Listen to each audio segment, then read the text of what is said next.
Because of a deep association of sex with life force, vitality, and procreation, the parasitism of rape can be extended to include a view of rape as the rapist's appropriation of the victim's life force.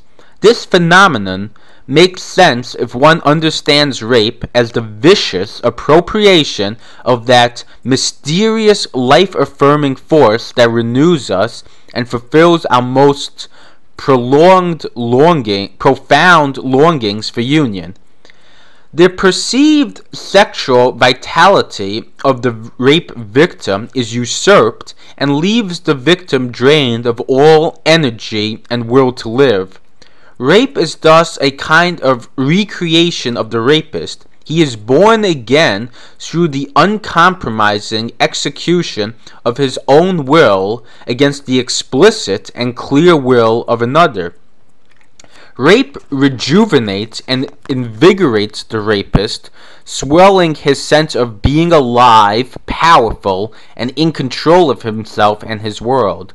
The coupling of sex with violence and aggression makes sense for the rapist insofar as his actions are those of a conqueror and an invader, affirming his superior power precisely because it is exerted in opposition to some resistance. The humiliation and pain of the victim are thus what is desired by the rapist, not her consent or reciprocal desire. I now turn to the victim's loss of voice in her relation with others, and then to her loss of moral rage in relation to the world. The inability of the rape victim to project herself in the world and to exist as an integrated and actively desiring and willing subject is closely connected with the silencing of her voice during as well as after rape. Voice is one of the most pertinent ways in which the body's subject projects itself into the world as a subject with an own will and viewpoint. Voice is thus very much the physical carrier of relations among people. My voice links me with and gives me a place amongst personal others. Jean Amery describes the ineffectuality of voice as one of the most devastating things about torture. In rape also, the voice is nullified and rendered ineffectual. Rape victims are silenced through threats, gagging, and suffocation. If voice is the way in which one expresses and projects oneself vis-a-vis others in the world, then to silence someone who is terrified is to introduce her into a living death, an existence cut off from any hope of human contact and human responses to her terror.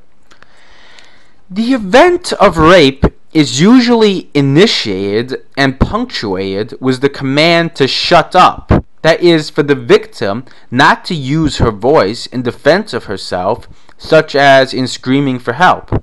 Simultaneously, her voice is put to the service of the rapist, who wants to hear her cry, beg, moan, and plead. Through in fact not employing her voice to assert and defend herself, but rather to affirm the rapist's sense of power, the victim loses faith in her ability to express her own innermost desire or will, and to express it successfully, that is, in such a way that her voice has an effect on what happens to her in the world. For the rapist, it is very important that the victim feels completely helpless and overpowered by him.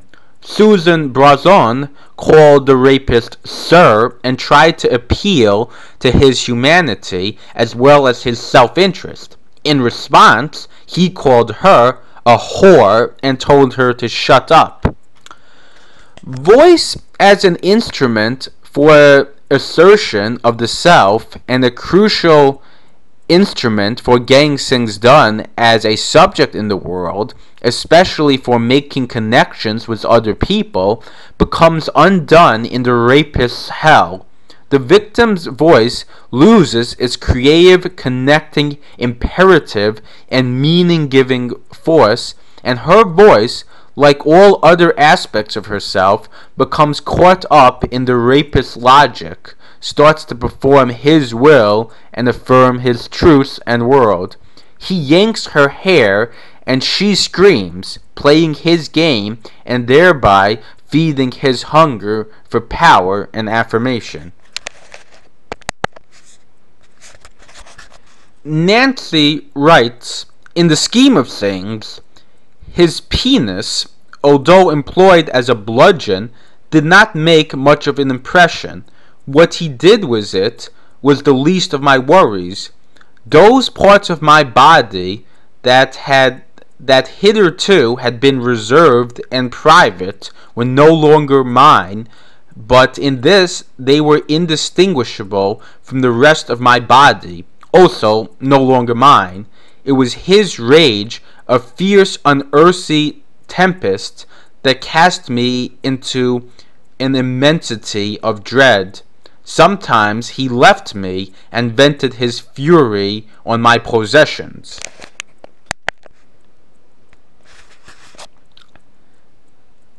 Nancy writes after the rape, then I crawled back through the bramble of overturned chairs towards the bedroom for my clothes. It was now unbearable to be naked, as it had been moments before to be in an unlocked apartment. My shirt was torn, but I was